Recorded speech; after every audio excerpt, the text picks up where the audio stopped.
Bonjour les amis, alors on est dans la suite d'un dossier important qui est Baldan, l'affaire Baldan contre Ursula von der Leyen. Alors l'opération Notre Bon Droit est complémentaire à l'action de Frédéric Baldan, explique-nous un peu comment. Alors on rejoint effectivement la plainte de Frédéric Baldan contre Ursula von der Leyen qu'il a déposée il y a un an. Donc il faut dissocier de la plainte civile qu'il a déposée ici récemment qui ne visait pas Ursula directement mais le PPE, donc le parti politique de Ursula von der Leyen.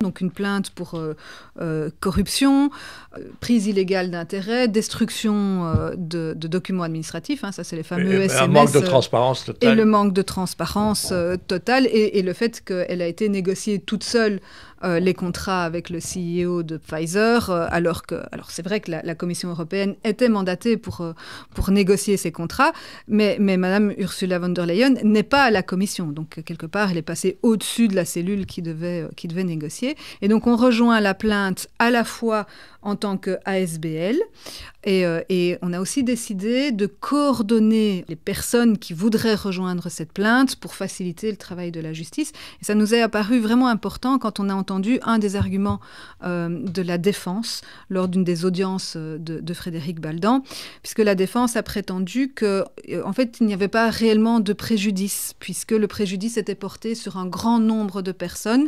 Et donc quelque part, puisque le préjudice est porté sur les épaules d'un grand nombre de personnes, il devient très difficilement quantifiable, il est dilué, donc ma foi, il n'existe pas vraiment.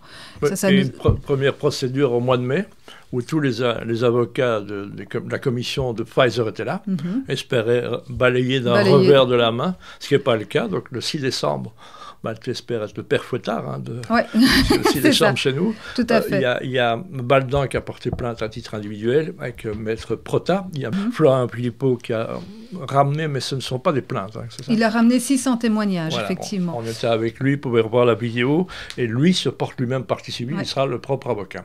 On est dans ce contexte-là, Notre Bon Droit, vous accueillez encore des gens qui sont susceptibles de pouvoir porter plainte. Quelles sont les conditions pour porter plainte? Explique-nous tout. Alors pour le moment, on a déjà 300 plaignants.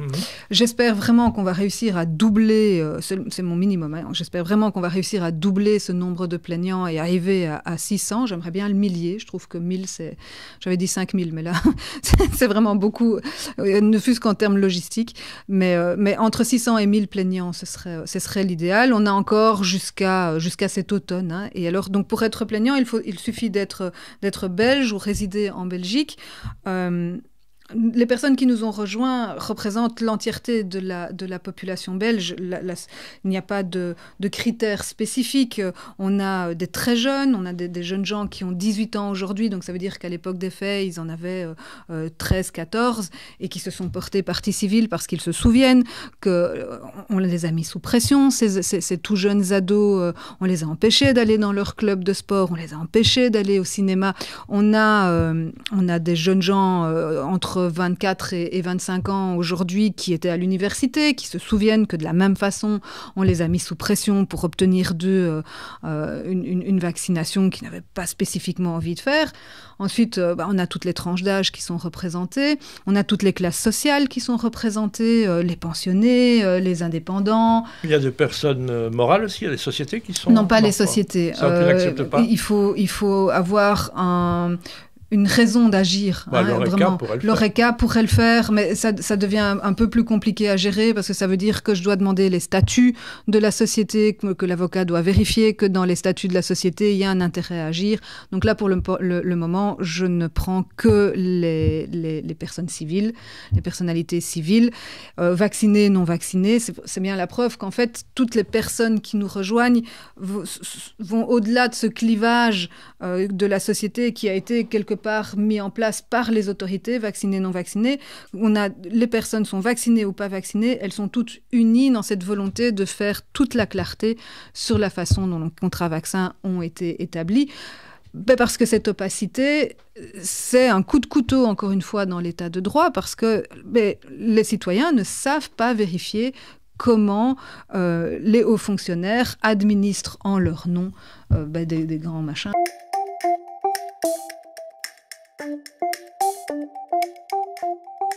Quand on porte plainte, est-ce qu'il y a juste un engagement moral ou il y a un engagement financier? Ça coûte, comment ça va marcher ça? Alors ici, ce que je demande, c'est qu'on remplisse les documents. Donc il y a le mandat pour l'avocat et puis le petit dossier pour mandater notre bon droit.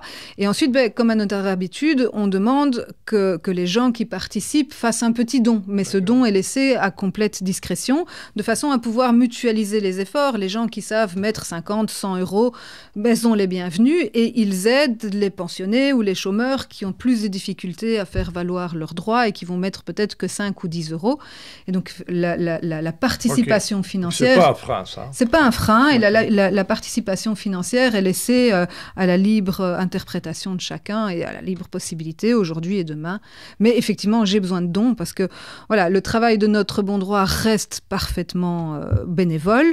Mais les avocats qui travaillent sur ce dossier, c'est des heures de travail sur lesquels ils ne savent pas travailler sur d'autres dossiers, donc c'est bien normal qu'on les rémunère, même s'ils nous font des prix d'amis. Ce sont quand même des gros dossiers qui demandent énormément d'heures de travail et qui nécessitent évidemment un investissement financier important. Qui sont-ils alors, ces avocats ? Alors ici, dans ce dossier-ci, nous sommes représentés par Damien Dillembourg, qui a été procureur dans la région de Bastogne et donc qui connaît très bien ce côté pénal, le droit pénal, et qui en plus a été de l'autre côté de la barrière en tant que procureur et qui s'est senti très, très intéressé par cette affaire, notamment lorsque le PPO a débarqué en prétendant être... Ah, le PPO, dis-nous ce que c'est ce fameux PPO. Alors le PPO, c'est un grand machin, c'est une espèce de structure que l'Union européenne nous présente comme étant le parquet européen, ce qui est déjà un abus de langage compte tenu qu'il n'y a pas de droit pénal européen. Et donc en fait, le PPO est chargé d'enquêter sur le banditisme financier qui met à mal les finances de l'Union européenne, le budget de l'Union européenne. Et donc, ils sont arrivés dans le dossier de Baldan en prétendant que c'était leur affaire puisqu'il s'agissait des budgets de l'Union européenne, ce qui est complètement faux compte tenu que si les contrats vaccins ont effectivement été négociés par la Commission européenne, ce sont les États membres qui ont payé chaque contrat vaccin. Donc ce n'est pas le budget de l'Union européenne qui a payé les vaccins, ce sont les budgets de chaque État membre. En plus, voilà, c'est du droit pénal. C'est notre argent. Hein. C'est notre argent, c'est l'argent de chaque contribuable, non seulement par nos impôts, mais aussi, rappelez-vous, ils avaient aussi fait des espèces de télétons là, pour essayer de récolter encore en plus des dons qui sont arrivés dans les poches des actionnaires indirectement, de Pfizer et des autres grandes entreprises. Mais donc voilà, le PPO essaye en fait de reprendre cette affaire à son compte, alors que non seulement c'est du droit pénal, et donc très clairement c'est notre juge d'instruction qui doit faire le boulot, et en prétendant qu'il s'agit des budgets européens qui ont été mis à mal, alors que ce sont les budgets des États membres qui ont payé les vaccins.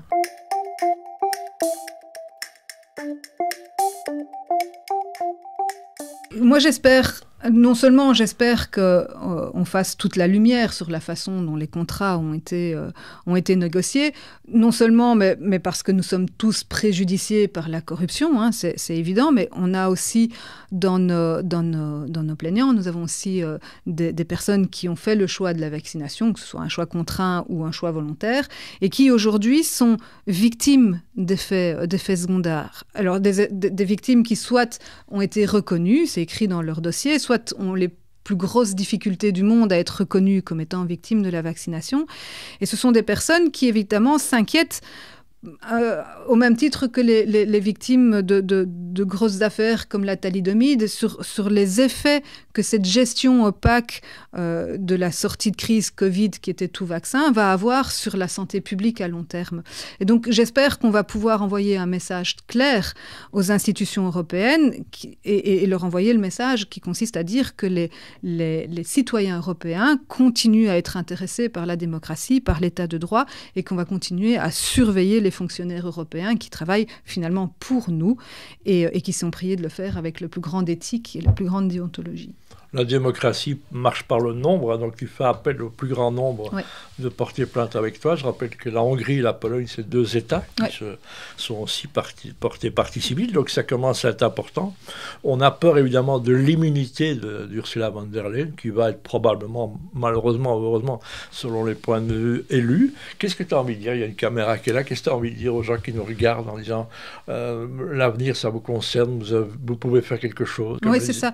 Le message le plus important, mais c'était le même message qu'à l'époque de la Covid-19, c'est de sortir de cette impression que on ne sait rien faire, qu'on est démuni, qu'on est impuissant. Au contraire, chaque petite action compte, et que ce soit écrire aux nouveaux eurodéputés pour leur signaler que des plaintes sont cours aujourd'hui sur Ursula von der Leyen, et que la réélire à son poste aujourd'hui est probablement pas le meilleur message qu'on puisse envoyer aux citoyens européens, que ce soit participer financièrement à la hauteur de vos moyens financiers pour permettre ce genre de plainte et devenir partie civile. Ce sont des actions qui chaque fois nous permettent de nous dresser contre l'arbitraire et nous permettent de continuer à construire le modèle de société dans lequel nous voulons vivre, et chaque action compte. Il suffit d'un petit caillou dans la chaussure et soyez ce petit caillou. Participez à notre bon droit.